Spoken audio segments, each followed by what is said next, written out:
आप सभी को प्रभु यीशु नाम में जय मसीह की। आशा है कि आप स्वस्थ होंगे और प्रभु में आनंदित होंगे।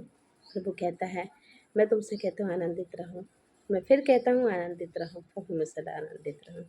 आज के लिए जो मैंने वचन चुना है वह पाया जाता है पहला कुरिन्थियों उसका 10 अध्याय और 13 पद में। विषय है कि प्रभु आपको किसी भी परीक्षा में ना पड़ने देगा। परीक्षा में जब हम पढ़ते हैं तो हम बहुत ही असहाय हो जाते हैं, है ना।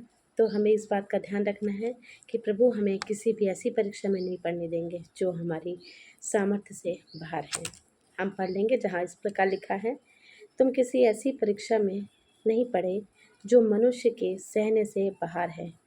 परमेश्वर सच्चा है और वह तुम्हें सामर्थ्य से बाहर परीक्षा में ना पड़ने देगा, वरन परीक्षा के साथ विकास भी करेगा कि तुम सह सको। इसके लिए हम 4 बातों को देख लेंगे।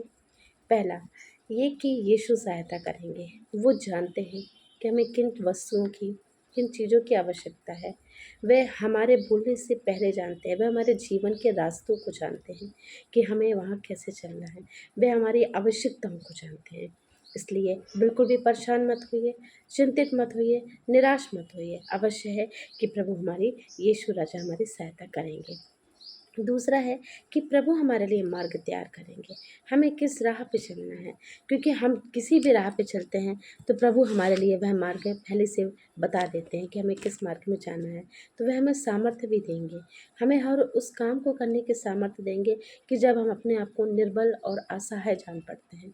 तो इसलिए प्रभु कहते हैं, बिल्कुल भी निराश मत हो, किसी भी बात की चिंता मत करो, क्योंकि मुझे तुम्हारा ध्यान है। मैंने तुम्हारा जो चित्र है वह अपनी हथेली पे खोद रखा है। जब उन्होंने हमारा जो चित्र अपनी हथेली पे खोद रखा है प्रियो, तो अवश्य है कि प्रभु हमारे लिए हर पल, हर क्षण उस बात के लिए सोचते हैं कि हमारे जीवन के लिए क्या अति आवश्यक है। वे हमें हमेशा देखते हैं, अपनी उपस्थिति हमेशा हमारे जीवनों में रखते हैं। हमें केवल विश्वास करने की आवश्यकता है कि परमेश्वर की उपस्थिति हमेशा हमारे जीवनों में रहती है। यीशु की उपस्थिति हमेशा हमारे जीवनों में रहती है, क्योंकि उसने अपनी जो पवित्र आत्मा है, उसका सत्य का आत्मा अर्थात वह हमेशा हमारे साथ रहता है, क्योंकि वह हमें सिखाएगा, वह हमें बताएगा कि हमें किस राह पे चलना है। बस प्रभु ने बोला है, मांगो तो तुम्हें दिया जाएगा, मांगो तो तुम्हें दिया जाएगा।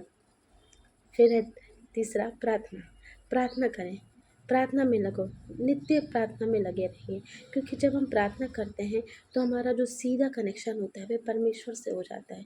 प्रार्थना एक ऐसा माध्यम है कि जब हम चाहते हैं कि परमेश्वर के सामने, यीशु के सामने, यीशु राजा के सामने जो परमेश्वर के प्रिय पुत्र हैं, हम उनके सामने अपनी हर एक बातों को रखें, तो अवश्य है कि परमेश्वर हमारी प्रार्थना को सुनता है। दानियल ने भी जब प्रार्थना करी, आपको ये मिल जाएगा दानियल उसके 10-12 में, कि जब दानियल ने प्रार्थना करी तो प्रार्थना को सुना गया। स्वर्गदूत ने आकर बोला, सरप्राइज स्वर्गदूत ने आके बोला कि हे दानियल, जब तूने गिड़गिड़ा कर प्रार्थना करी परमेश्वर यहोवा के सामने, तो परमेश्वर तेरे वचनों पर कान लगाया है, वह उन्होंने तेरी प्रार्थना को सुना है। तो चिंता मत कर, तो चिंतित बिल्कुल मत हो, क्योंकि तूने जो प्रार्थना कर ली है उन्होंने सुन ली है। और अवश्य है कि जो तू चाहता है और तेरी प्रार्थना जो सुन ली गई है वह अवश्य है कि वह पूरी होगी। तो अवश्य है कि जब हम प्रार्थना ऐसे विश्वास से करते हैं कि प्रतीति करो कि वह तुमको मिल गया है। प्रतीति हमें हमेशा करनी है। मरकुस 11:24 में भी लिखा है कि यदि तो तुमने जो प्रार्थना करी है, जो भी तुमने मांगा है, प्रतीति करो विश्वास से कि वह तुम्हें मिल गया है। अभी भी आप जो प्रार्थना कर रहे हैं, वचन को जो हम थोड़ा सा छोटा सा मनन कर रहे हैं, उस वचन पर आधारित उस मनन पर ही आप प्रार्थना करें कि हाँ प्रभु, कि ये मैं अभी जो वचन पढ़ रही हूँ या मैं पढ़ रहा हूँ वह है उस समय मेरे लिए हो चुकी है। हमें फिर क्या करना है, वचन पढ़ना है। वचन पढ़ने के साथ साथ प्रार्थना करनी है, क्योंकि प्रार्थना एक ऐसा माध्यम है जब हम चाहते हैं परमेश्वर से बात करते हैं, और वचन एक ऐसा माध्यम है जब परमेश्वर हमसे बात कर रहा होता है। जब हम वचन पढ़ते हैं तो ये जो अभी वचन पढ़ा गया, परमेश्वर आपसे बात कर रहे हैं कि चिंता मत करो, तुम अभी किसी भी ऐसी परीक्षा में नहीं पड़े हो कि तुम उससे निकल ना सको। अवश्य है कि तुम निकलोगे, बिल्कुल निकलो, क्योंकि मैंने तुम्हारे लिए मार्ग निकाला है, मैंने तुम्हारे लिए रास्ता निकाला है, मैंने तुम्हें सामर्थ्य दी है। तो तुम क्यों चिंता करते हो, क्योंकि मैं तुम्हारे साथ हूँ। और यदि तुम परीक्षा में पढ़ भी गए हो तो मैं तुमको वहाँ से भी निकाल लूँगा। तो बिल्कुल भी परेशान मत होइए, चिंतित मत होइए, निराश मत होइए। अवश्य है कि प्रभु मार्ग निकालेगा। हो सकता है अभी कुछ परेशानी हो, भरोसा रखिए प्रभु पर, विश्वास रखिए कि वे हमेशा उसने अगर अभी तक माता के गर्भ से अभी तक हम पर चित्त लगाया है, सोचिए कितनी बड़ी बात है। तो अवश्य है कि वे हमारे लिए हर एक उस बात को पूरा करेगा, क्योंकि परमेश्वर यीशु ने जब दृष्टांतों के माध्यम से चेलों को हर प्रकार की शिक्षा दी, तो उन्होंने क्या बोला कि तुम आकाश के पक्षियों को देखो, वे ना तो बोते हैं और ना ही काटते हैं, फिर भी तुम्हारा परमेश्वर यहोवा उन्हें संभालता है। तो क्या तुम्हारा मूल्य इन पक्षियों से कहीं अधिक नहीं?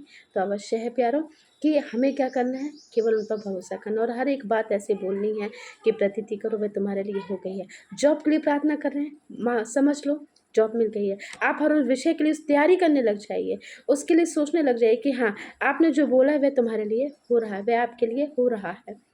बिल्कुल, जॉब नहीं है जॉब के लिए, फाइनेंस नहीं है फाइनेंस के लिए। अवश्य है कि प्रभु यदि आपने सही में सच्चे मन से अगर आपने बोला तो अवश्य है प्यारो हमेशा पूरी होगी और परमेश्वर हमेशा हम सबके साथ रहेंगे।